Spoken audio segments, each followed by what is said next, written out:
Buenas tardes. Bueno, vamos a comenzar una nueva sesión. Vamos a intentar ser puntuales y darle tiempo a nuestro ponente pues, para que pueda presentar su ponencia pues, con todo tranquilidad.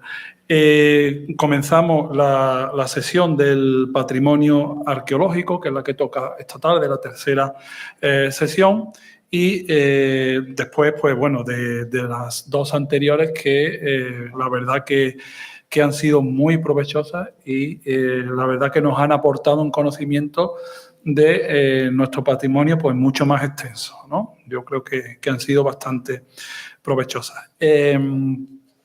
A continuación, pues la sexta ponencia estará a cargo del amigo Eduardo García Alfonso, del Museo de Málaga. Es un gran experto en nuestra historia antigua y, bueno, no es la primera vez que nos visita. Ya casi un asiduo prácticamente de nuestros congresos, también con nuestras revistas, en nuestras actas, en fin. Yo creo que vamos a tener esa visión de nuestra historia, de nuestro patrimonio, ¿no? Más antiguo, ¿no? Y nada, le invitamos a que nos lo desarrolle. Gracias. 45.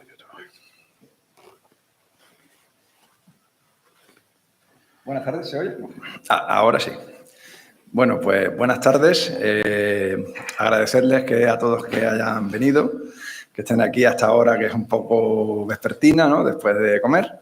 Y en estos casos siempre es protocolario dar las gracias pues, a la Junta Directiva del IELTS por su amable invitación para participar en este congreso y también pues, a la maestranza por la hospitalidad que nos está ofreciendo durante estos días. Yo cuando me encargaron pues participar en este evento y un poco que lo podía hablar, que no fuera, digamos, cosas que ya habíamos tratado en anteriores congresos de este tipo, pues pensé en un tema viendo un poco la línea que se había trazado para este encuentro, pues del patrimonio inmaterial, ¿no? Y creo que el patrimonio inmaterial, que ahora es una cosa que está muy de moda, no solamente abarca pues, temas, por ejemplo, como la fiesta, la música, todo lo que es incluso el paisaje, sino también hay un tema que en nuestro caso quizás nos coge más colateralmente, pero que es también muy importante porque además tiene una plasmación en nuestro territorio, que es el tema de los mitos y las realidades. Y el mundo antiguo pues, se presta mucho a este tipo de cosas porque no tenemos la suerte de contar pues, con los datos tan impresionantes y ese caudal de documentación que tienen en épocas posteriores. Y muchas veces pues, tenemos que recurrir a este tipo de historias para poder trazar un cuadro de lo que pudieron ser estas primeras etapas de desarrollo ya a partir de la Edad del Bronce, cuando salimos de la prehistoria y empezamos a enfrentarnos a la historia escrita con cierta garantías, al menos, de poder decir algo en concreto, que vayamos más allá. Aquí que estamos entre antropólogos, también muchos asistentes, pues de lo que es la visión antropológica, ¿no? Genérica de lo que es la evolución de las sociedades.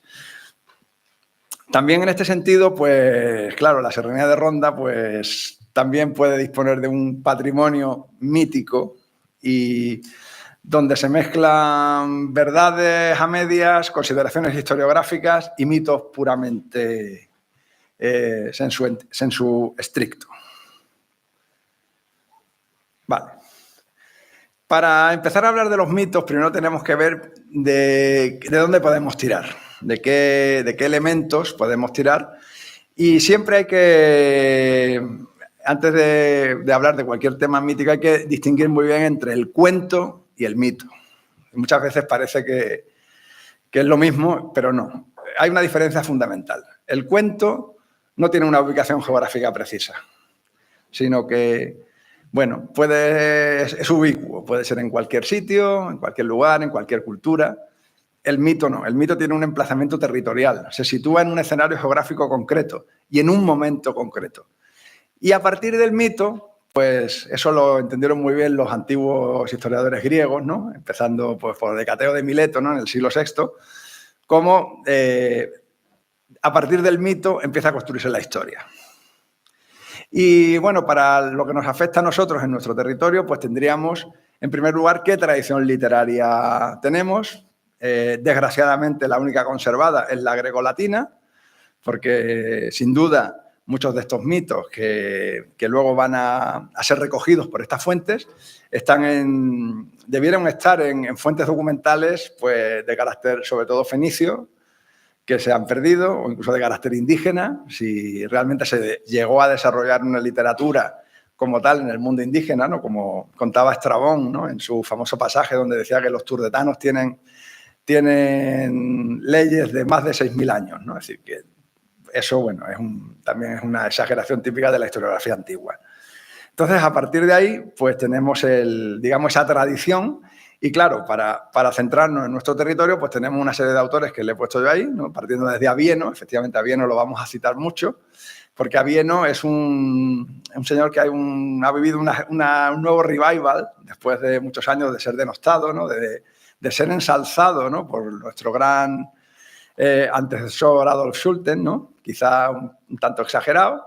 Luego pasó a un segundo plano, pasó a obviársele como fuente histórica y ahora parece que está volviendo, ¿no? Y en eso, en muchos aspectos, coincidimos con gente que trabaja la toponimia, ¿no? Con investigadores como el profesor Chavarría, que lo tenemos aquí, donde parece que Avieno sí manejó fuentes de cierta calidad, porque muchos de los nombres que recoge pues no están en ninguna otra fuente histórica. Pero cada vez la investigación va demostrando más que tenía visos de realidad muchas de las cosas que él contaba, por supuesto, mitificadas y mixtificadas por lo que es la tradición literaria ya, porque Avieno escribe en el siglo IV después de Cristo, es decir, dentro de la tradición puramente conservadora de un sector de la oligarquía romana de carácter senatorial.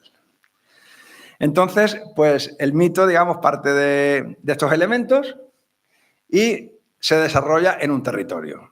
Y a partir del mito construye la historia, porque vamos a hablar tanto de mitos puramente como tales, que pueden ser considerados fantásticos, aunque recojan una realidad muy difícil de evaluar, y luego de hechos que supuestamente pudieron ser históricos, pero que se han convertido en una especie de leitmotiv de la historiografía antigua, concretamente para el territorio del sur de la península ibérica, pero especialmente para la Serranía de Ronda. No hace falta que entremos en más consideraciones, considerando Serranía de Ronda como un espacio amplio, prescindiendo absolutamente de divisiones administrativas modernas, ¿no? Que tienen muy poco que ver con la realidad geográfica. Es decir, la Serranía de Ronda pues, se configura como un territorio donde está perfectamente su delimitación establecida respecto a las regiones que la circundan, ¿no? Es decir, primeramente solamente el factor montañoso y de altitud, de composición de suelos y como un elemento de dispersión de esa red hidrográfica, ¿no? Que va a dar a dos mares y a la gran cuenca del Guadalquivir, pues bueno, creo que no vamos a entrar en esas consideraciones de carácter administrativo y me voy a manejar siempre que hablo de Serranía de Ronda, entiéndanme ustedes como un territorio amplio, ¿no? Y que no tiene tampoco una delimitación demasiado precisa, es decir, porque precisamente al hablar de una región natural, ¿no? De una regio, ¿no? Como diríamos en latín, cosas que en la historiografía pues, se habla abiertamente de una regio malacitana, de una regio gaditana, con lo cual, bueno, pues esa región que queda en medio, de alguna manera, también está bien definida, sobre todo a nivel fisiográfico. Bueno, pues me voy a centrar en estos 6 temas que ven ustedes ahí, porque, claro, el tiempo que dispongo es limitado y pues tengo que ir, digamos, viendo esos aspectos, ¿no? Que de alguna manera nos afectan a nosotros como habitantes de este territorio, ¿no? Aunque vivamos en las zonas limítrofes, ¿no? Pero que van a tener un elemento para empezar a construir nuestra historia antigua, porque hasta ahora, bueno, los arqueólogos nos ocupamos básicamente de los restos materiales, pero en el fondo también somos historiadores. Y hay una serie de elementos no materiales, como es toda la tradición literaria, toda la tradición mítica, que debemos de tener en cuenta. Y sin detenerme mucho más, pues voy a empezar con el primero que tenemos ahí. Me voy a poner de pie porque si no tengo que estar mirando para atrás. Y entonces, no sé si le hago mucho fastidio a los compañeros de control. Maravilloso. Y además, si yo me doy la vuelta y también puedo ir señalando, ¿no? con el señalador. Bien, pues bueno, esos tres, digamos, esos seis temas, esos 6 asuntos de los que voy a hablarles, ¿no? Algunos, como ustedes verán, tienen un contenido histórico mucho más evidente, con mucho más peso, y otros con un contenido mitográfico mucho más amplio. Y como ven, me he centrado en un periodo que es el periodo en el que yo trabajo, que es el periodo básicamente de la protohistoria, el periodo de la Edad del Hierro, el bronce final, la Edad del Hierro. No me he querido meter en época romana, exactamente, porque, bueno, aunque vean ustedes ahí a Viriato, pero realmente todavía es un mundo en buena parte prerromano, aunque Roma ya haya puesto sus reales en nuestro territorio. Porque además es un mundo que funciona todavía prácticamente hasta la época de las guerras civiles, está funcionando como un mundo básicamente indígena. Bueno, pues empezando con el primero, los he enumerado todos para que sepamos, porque en algún momento quizás se puedan ustedes perder un poco en el discurso, y para que no nos perdamos, pues he ubicado ahí, digamos, el número de mi tema que voy a tratar. En primer lugar, bueno, pues hay que hablar del monte de los Tartesios, ¿no? O del bosque de los Tartesios, que es un mito que afecta de manera muy evidente a nuestra región. Ahí tenemos las dos fuentes, básicamente. Tenemos a Bieno, que es el que nos transmite, digamos, la ubicación geográfica precisa de este lugar, de este bosque de los Tartesios. Y luego tenemos una segunda fuente, que es Justino, que ahora hablaremos de él, ¿no? Donde nos narra el mito. Y el mito no es ni más ni menos que el mito fundacional de Andalucía, incluso de España o de la Iberia como tal, en momentos antiquísimos, que es el mito de Gárgoris y Abis. Avieno nunca menciona a Gárgoris y Abis, pero sí menciona el lugar donde viven estos personajes, ¿no? Que es el llamado monte o bosque de los Tartesios, porque Avieno siempre habla del Mons Tartesiorum y Justino habla del bosque del Saltus Tartesiorum. Pero, como vemos, las dos fuentes van a confluir y, bueno, y ahí simplemente tienen ustedes a Estrabón como, de alguna manera, ese gran bosque que cubría lo que es la zona de Calpe, que es la parte del estrecho de Gibraltar, hasta Málaga, pues, de alguna manera, lo que se destaca de esa zona es sus grandes bosques. Bueno, Avieno nos da una serie de pautas de dónde está ubicado este bosque o monte de los Tartesios. En primer lugar, nos habla de la fortaleza de Egerión, que no es ni más ni menos que Cádiz, ¿no? Entonces, a partir de ahí nos va citando una serie de sitios, ¿no? Como, por ejemplo, el río Bésilo, el río Cilvo, ¿no? Que ahora veremos a qué pudieran corresponder y cuál ha sido la interpretación de la historiografía. Y nos habla también de que estas columnas de Hércules, como ese tópico, ese mitema, están cubiertas de espesos bosques. Y ahora pasamos al mito en sí, es decir, el mito de este bosque o monte de los Tartesios.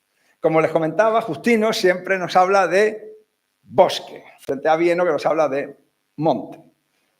Justino nunca nos da una ubicación de este lugar, nos dice que está en Hispania. Pero claro, estamos con fuentes que si Avieno había bebido de fuentes del siglo VI a.C., siglo V a.C., pero redactado ya en el siglo IV después de Cristo, casi 1000 años después, evidentemente está ya muy, muy deformado. Y Justino escribe en el siglo II después de Cristo, más bien a finales, pero en realidad resume una obra anterior de las historias filípicas de Pompeyo Trogo, que es un historiador galo que vive en época de Augusto. Entonces, Justino es el que nos relata el mito completamente. Yo creo que ustedes lo conocen, es suficientemente conocido, ¿no? Es decir, como Gárgoris es el rey de los curetes, ¿no? Los curetes son unos personajes que tienen su importancia y que detallaremos un poco. Y la hija de Gárgoris es violada. Y tiene un hijo. El hijo es una historia muy repetida en lo que son los mitemas de las grandes civilizaciones orientales. Ese niño tiene que desaparecer, porque El rey no puede cargar con esa vergüenza. Hay quien discrepa, según el texto latino de Justino, que utiliza la palabra stuprum para decir que hubo una violación, que Gárgoris violó a su propia hija, o que la violación fue por parte de otra persona o de otro dios. Porque evidentemente todas las cosas que le ocurren a Avis, pues, digamos, indican claramente que está protegido por alguna divinidad. Bueno, esto dio lugar a una primera ficción y recreación literaria de este mito, que fue la primera novela que escribió Manuel Laza Palacio, pues, erudito malagueño en el año 65, y de la que luego un escritor que luego fue mucho más famoso tomó parte de los motivos de Laza Palacio y escribió un libro que, bueno, Fernando Sánchez Dragó, que yo creo que todos ustedes lo conocerán, ya un señor recientemente fallecido, pues escribió ese Gárgoris y Avidis, porque, bueno, es Avis, no Avidis. Avidis es un genitivo. Y la historia mágica de España, que en realidad el mito de Gárgoris y Avidis, pues lo reduce a un par de párrafos, nada más. Luego ya cuenta otras historias, ¿no? Como es propio de este autor. Hemos hablado también de que Avieno nos sitúa el bosque de los Tartesios detrás o más allá de Lars Gerontis, es decir, de la fortaleza de Gerión. Fortaleza de Gerión que toda la historiografía coincide en que está ubicada en Cádiz, en la isla de Eritia, que está al norte de Cádiz. Es una de las islas del archipiélago gaditano. Y frente a Gerión, que sí va a tener un gran éxito en lo que es la mitología clásica, sobre todo por la conocidísima historia del robo de sus bueyes por parte de Heracles, Gárgoris y Avis no han tenido esa suerte. ¿Por qué? Porque Gárgoris y Avis son una leyenda local, donde prácticamente que Justino haya recogido esa leyenda es casi una auténtica suerte, una gran casualidad que una leyenda puramente del sur de Hispania quedase reflejada en la literatura clásica. Mientras que, evidentemente, en la historia de Gerión, con su rivalidad y su lucha con Heracles, pues hay representaciones escultóricas, en la cerámica, en grandes placas de bronce. Es decir, por ejemplo, ahí Gerión, que es un gigante también, rey de Tartesos, con un cuerpo y tres cuerpos unidos, ¿no? Y sin embargo, pues Manuel Laza Palacio quiso en su momento, en su interpretación novelística literaria, relacionar el mito de Gárgoris y Avis con las pinturas de Bacinete en la zona de los barrios, en el campo de Gibraltar. Donde, bueno, pues se ve una serie de elementos donde los perros que acosan a Avis y no llegan a comérselo porque evidentemente los protege una divinidad, la cierva que lo amamanta, las olas donde es arrojado Avis al mar y las olas lo depositan suavemente sobre la playa, ¿no? Indicando su protección divina. Entonces, bueno, pero evidentemente no comparto la hipótesis de Manuel Laza, porque evidentemente esto pertenece al arte esquemático, es decir, una cosa muy anterior a este momento, y sin duda, bueno, no tiene nada que ver, pero se lo traigo porque para que vean que esto ha tenido una trascendencia en nuestra literatura más, sobre todo reciente, es decir, desde los años 50 para acá, cuando empiezan a estudiarse todos estos temas de manera sistemática, y los tenemos un poco olvidados. Bueno, pues ¿dónde estaba el monte de los Tartesios? Pues para eso las únicas indicaciones que tenemos es las de Avieno, ¿no? Avieno nos dice que está entre el Ars Gerontis, que sería Cádiz, ¿no? Gades, y se encuentra entre los ríos Cilbus y Bésilo. Y ahora ya depende de donde pongamos el uno u otro. Esto sería muy largo de contar, bueno, pero tendríamos el Guadalete, que puede ser el Cilbus, también otro topónimo que aparece, otro hidrónimo es el Laca, ¿no? Y luego el Cilbus también se ha identificado con el Salado de Conil. Y el Bésilo, no hay duda, es el Barbate. Entonces, este monte de los Tartesios, digamos, o bosque de los Tartesios, se extendería, pues, en principio, por la zona norte de la provincia de Cádiz actualmente y llegando, pues, hasta lo que es la Serranía de Ronda.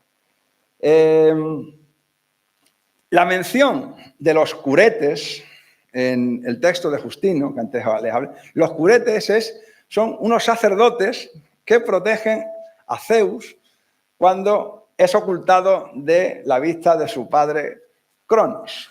Sabéis que Cronos buscaba a sus hijos para devorarlos y Zeus es ocultado para que no sea devorado por Cronos, y para amortiguar los lloros del niño Zeus, pues los curetes eran unos sacerdotes que se pasaban el día tocando unos grandes tambores, ¿no? Para que los bajidos del niño no llegasen a los oídos de su padre. Bueno, ¿qué hacen? Los curetes están en Creta. Es decir, ¿qué hacen unos curetes aquí en el sur de la península ibérica? Esa casta sacerdotal. Pues la verdad es que la investigación ha vertido todo tipo de teorías, ¿no? Desde nuestro llorado Fernando Gascó, que ya falleció hace algunos años, donde se ocupó mucho de este tema, y trabajó mucho los manuscritos de Justino, y algunos autores habían planteado que estos curetes eran una errata de los copistas, y se refería a los cinetes, que eran los quinetes, que estarían en la zona del sur de Portugal, ¿no? A los que algunos investigadores han atribuido las inscripciones del suroeste, ¿no? A este pueblo, los cúneos, los cunetes. Pero Gascó digamos que salva esta eventualidad con un argumento contundente. Se conservan más de 200 manuscritos de Justino. En todos pone curetes. No hay esos típicos errores de escriba y vacilaciones, no. A no ser que el error parta del manuscrito arquetípico, pero es una de las obras que más se copió, ¿no? El epítome de la historia romana de Pompeyo Trogo por Justino, en época medieval. Pero si nos vamos a Plinio, ¿no? que ya es de época romana, habla de que junto a Gades, donde la costa se incurva frente a las islas gaditanas, se llama litoral, el litus curensis, es decir, el litoral de los curenses, ¿no? O los curetes. Bueno, parece que algo podía haber con una fuente como es Avieno, que está ya muy contaminada, y de alguna manera, pues parece que sí podría haber algún tipo de relación, o bien que a los historiadores clásicos les pareció que un posible grupo de sacerdocio indígena, pues le recordaría a los viejos curetes cretenses, ¿no? Porque tengan ustedes en cuenta una cosa, que la literatura antigua todo se heleniza, todo se latiniza, se da una interpretatio puramente de cosas que no se entienden muy bien de otros pueblos, se les da una interpretación griega o romana. Bueno, pues relacionado con este monte de los Tartesios o bosque de los Tartesios, tenemos el segundo mitema de nuestra región, que sería el Mons Cassius. Avieno nos relata toda lo que es la costa digamos, que hay en el Golfo de Cádiz. Sí, después del episodio del bosque de los Tartesios, nos habla de el Monte Casio. Es decir, hay un monte que, bueno, de ahí cuenta que si Casíteron viene de Casios, no, pero esto es otra historia que Avieno no entendió muy bien en su momento. Siempre aparece el tópico de la confusión ya en época romana entre Tartesos, Gadir o Carteia, y también nos habla, bueno, confundiéndolo evidentemente con Tartesios, dice, bueno, que este río Tartesos arrastra las partículas de estaño y tal, que evidentemente no pasa en ningún río de la provincia de Cádiz. Aquí. Vale. Bueno, ¿quién es este personaje? ¿Quién es este Mons Cassius? ¿Quién es este Cassius?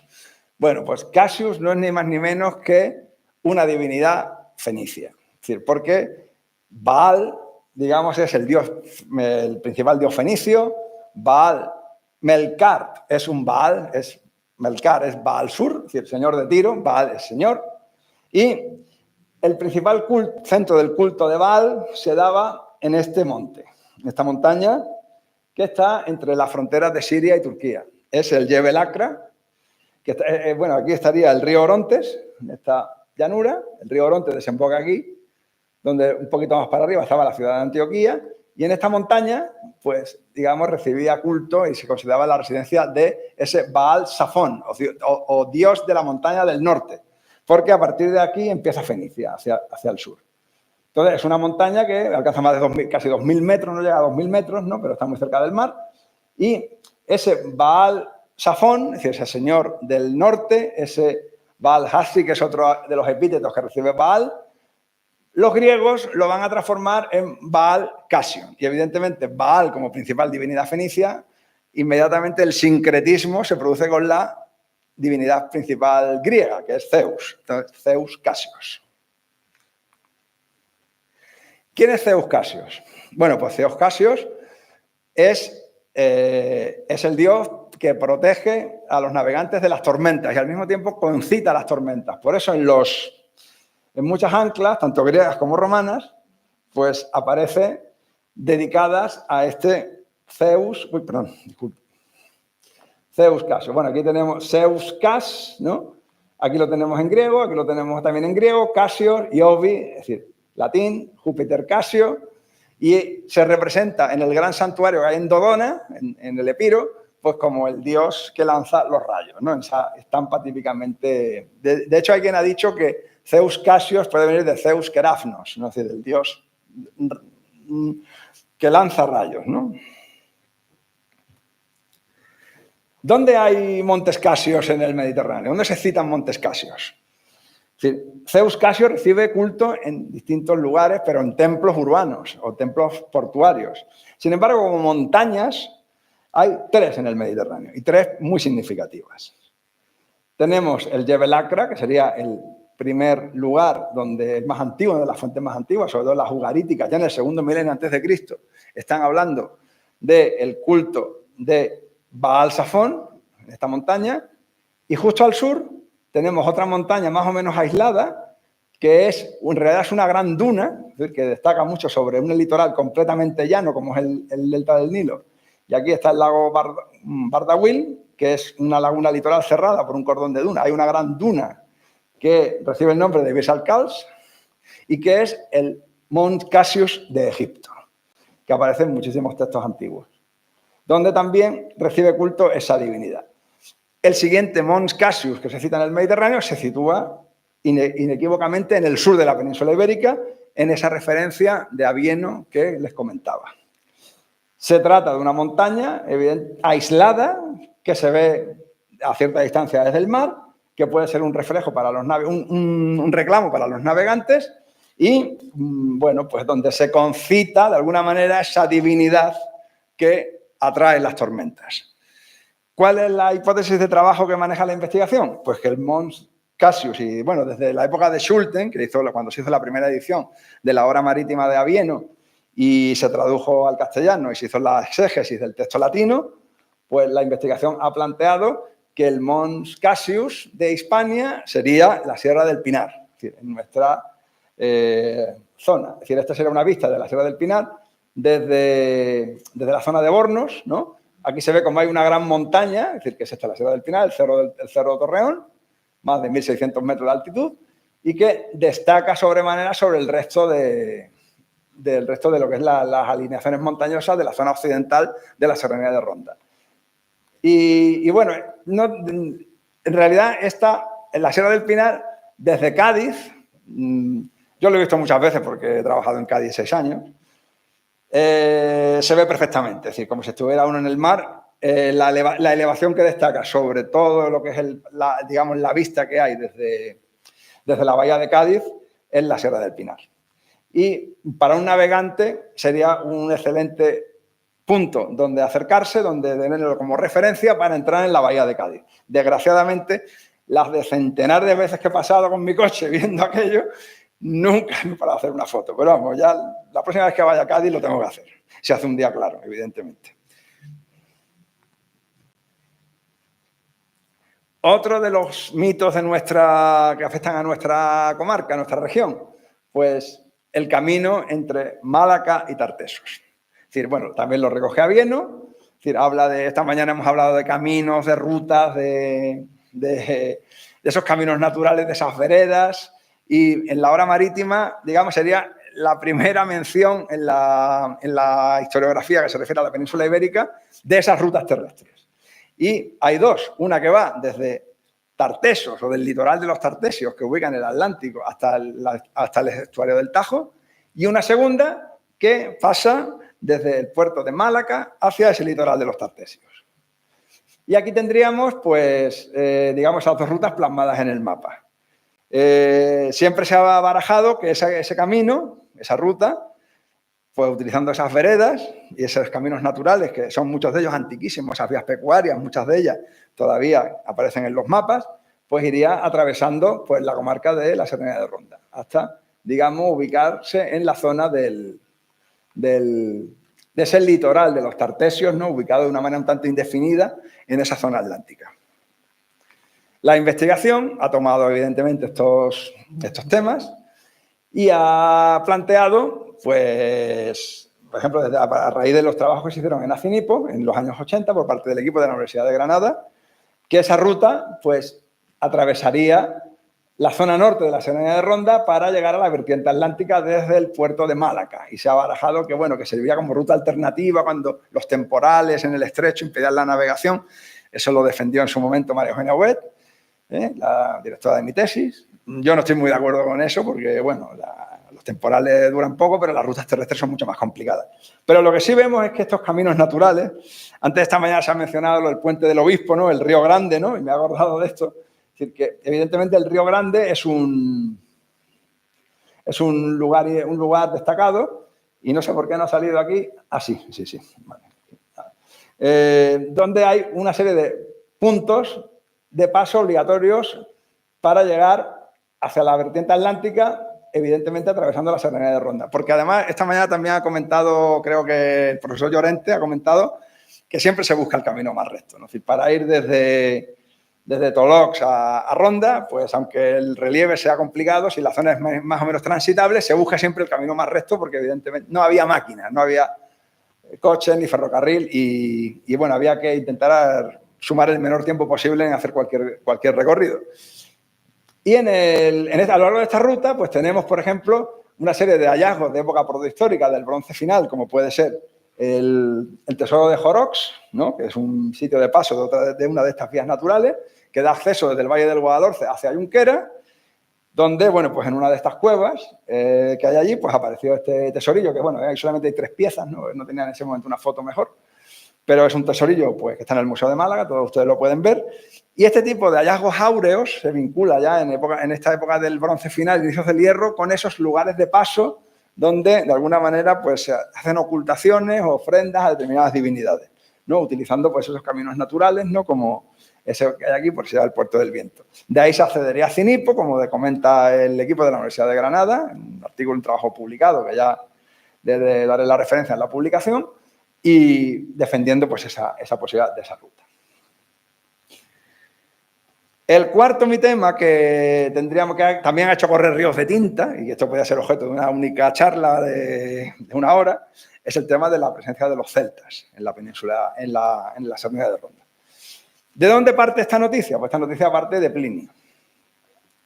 Plinio, pues que hace su Naturalis Historia, su descripción geográfica de todo el Mediterráneo. Cuando habla de esta zona, pues nos dice que aquí había había unos celtas que vivían en la zona norte del Guadalquivir y otros que vivían al sur del Guadalquivir, donde cita expresamente ciudades que son de la comarca. Aquinipo, Arunda, Saepo, son ciudades que están ubicadas aquí al sur del Guadalquivir. Y luego, Ptolomeo en su geografía vuelve a decir otra vez que la Bética hay también ciudades célticas y vuelve a citar casi las mismas. Cita también Acinipo, Aquinipo y cita Arunda como ciudad. No voy a entrar si los topónimos son celtas, si no son celtas, porque se han vertido ríos de tinta. Vamos a ir a ver lo que dice la arqueología.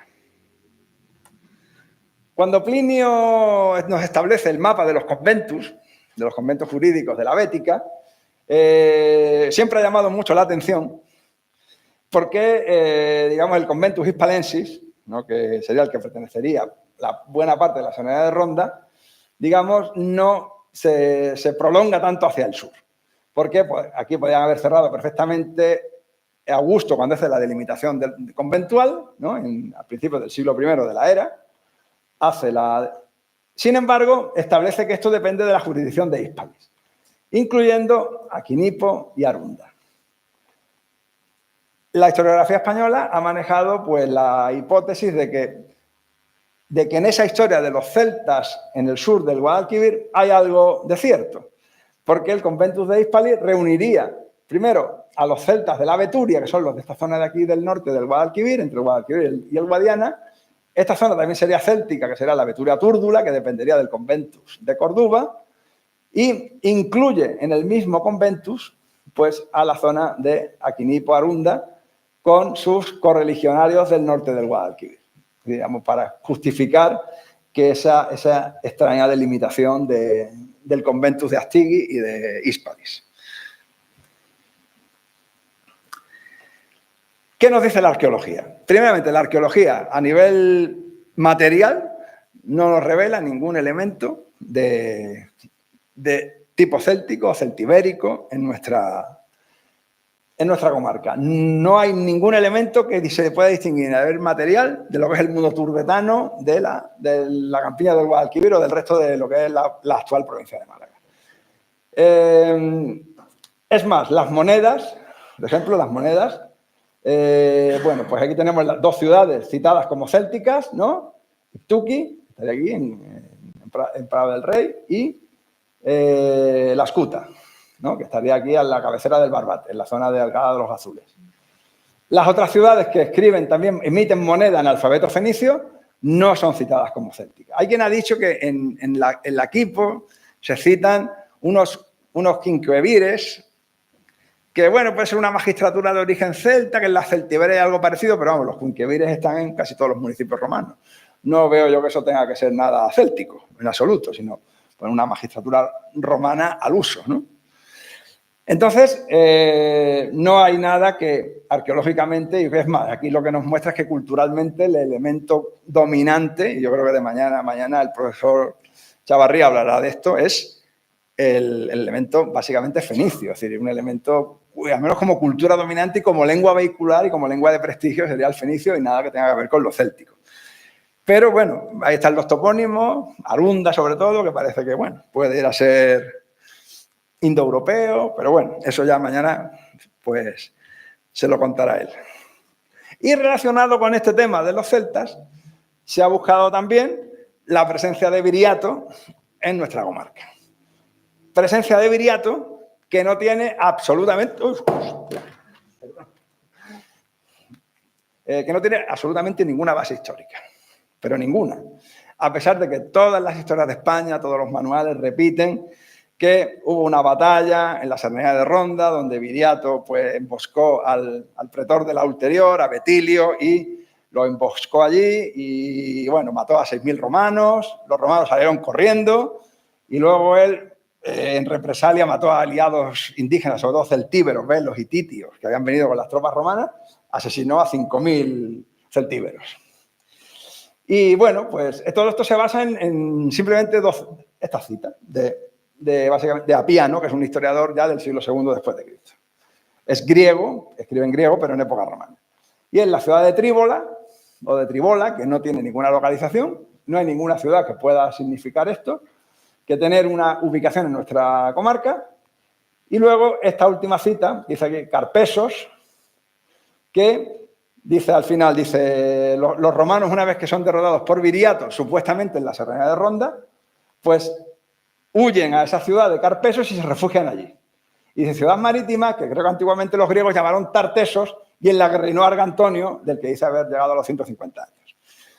Este Carpesos se ha identificado con Carteia, entendiendo por la vieja ya tópico de la historiografía romana de que Tartesos es Gadir o es Carteia. Pero Carpesos, evidentemente, no es Carteia, y yo creo que es una corrupción de dos nombres, Calpe, aludiendo claramente al Peñón de Gibraltar, y Tartesos. Es decir, Calpesos, como Tartesos, que es lo que a Apiano, en su momento, en su Ibérica, les pudo sonar que podía ser eso. Entonces, todo esto ha tejido, si leen ustedes las viejas historiografías, ¿no?, del siglo XVIII, del siglo XIX, siempre ubicaban esta posible batalla que bueno, que tuvo lugar en la Turdetania, tuvo lugar en la Bética, pero no tenemos una localización firme en la Cernea de Ronda. Es más, en las historias de España y en el Atlas de Historia de España recientemente publicado por la editorial Planeta, pues aquí aparece, pues digamos, esa presencia de Viriato en la zona de Acinipo, ¿no? Y luego, como esa bajada hacia Cartella, atravesando el Valle del Guadiaro, donde, bueno, pues se emboscó y tal. Esto no tiene ninguna fidelidad a los textos en absoluto y a lo que son las fuentes históricas de la antigüedad disponibles.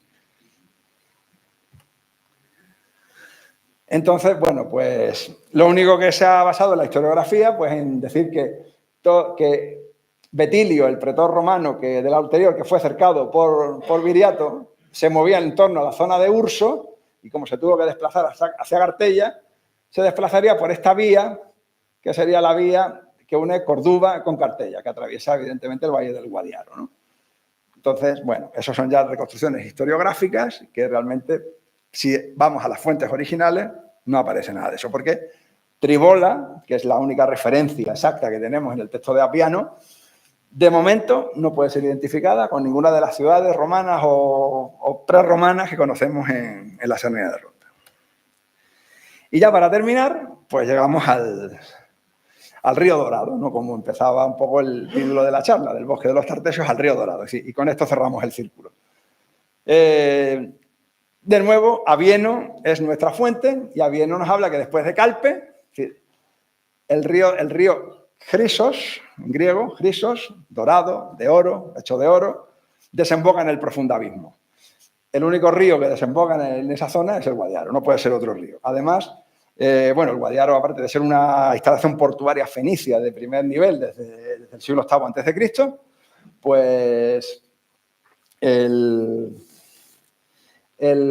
digamos, es la gran, digamos, arteria que conecta la Sernina de Ronda con el Mediterráneo.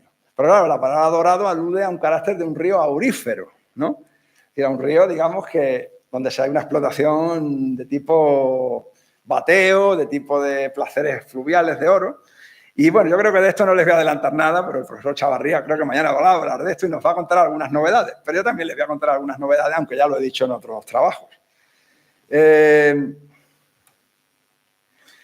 El Guadiaro tiene un carácter de separación de pueblos, como nos dice el propio Avieno, ¿no? Es decir, al este pues se encuentran los mastienos y los bástulos y al oeste se encuentran los tartesios y los silvicenos. Los silvicenos, evidentemente, vinculados con el río Quilbus, que sería o bien el Guadalete, porque aquí hay una ciudad de la Quílbula, que está en la zona de entre Grazalema y Montecorto, o bien el río Salado de Barbate, que bueno, que eso está en disputa cuál de los dos, porque no tenemos ninguna fuente antigua que nos asegure cuál de los dos es, pero es una fuente donde Avieno pues habla de esta separación de pueblos.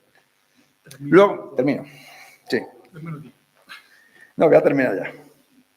No, pero claro, que Avieno consultó fuentes que tienen una plena fiabilidad, nos lo confirma el mapa metalogénico de España. Porque el único río aurífero de la provincia de Málaga no es el Guadiaro, es el Genal. El Genal, en el mapa metalogenético, la hoja 87, que es la que corresponde a nuestra región, pues el Instituto Geográfico y Minero de España, ahí en esa zona entre Genalguacil y Benarrabá, entre los dos términos, localiza pláceres de oro sobre el Genal, que vienen evidentemente de la zona de la erosión que se produce en el Gran Plutón, que es Sierra Bermeja, y eso afluyen hacia el Genal. Por tanto, lo de Chrysos, río de oro, o Chrysus en latín, pues parece que no anda descaminado. Es decir, parece que en principio podríamos considerar que ese río dorado, ese Chrysos flumen, podría ser el Genal, y no el Guadiaro. Porque el Guadiaro sabemos perfectamente que en época romana cambió su nombre y se llamó río Barbésula, porque Plinio en eso es taxativo. Barbésula está ubicada aquí en Guadiaro, totalmente confirmado por la epigrafía latina y por las inscripciones que han aparecido, y cuando Plinio habla de ese río Barbésula, dice Oppidum cum fluvio, es decir, la ciudad y su río, es decir, que es el río Barbésula. Y el viejo nombre de Chrysos, pues podía venir de las fuentes que había consultado en su momento, fuentes que evidentemente están perdidas, y de las cuales pues nada sabemos y lo único que nos queda es el testimonio de Avieno. Y con esto pues cerramos ese círculo de los mitos y a partir de aquí ustedes pues pueden especular lo que quieran, pueden dejar volar la imaginación e incluso alguien si se atreve pues sobre todo estos mitos que hay en nuestra comarca, puede hacer como hizo Laza Palacio o el señor Sánchez Dragó, en hacer incluso hasta una novela. Muchas gracias.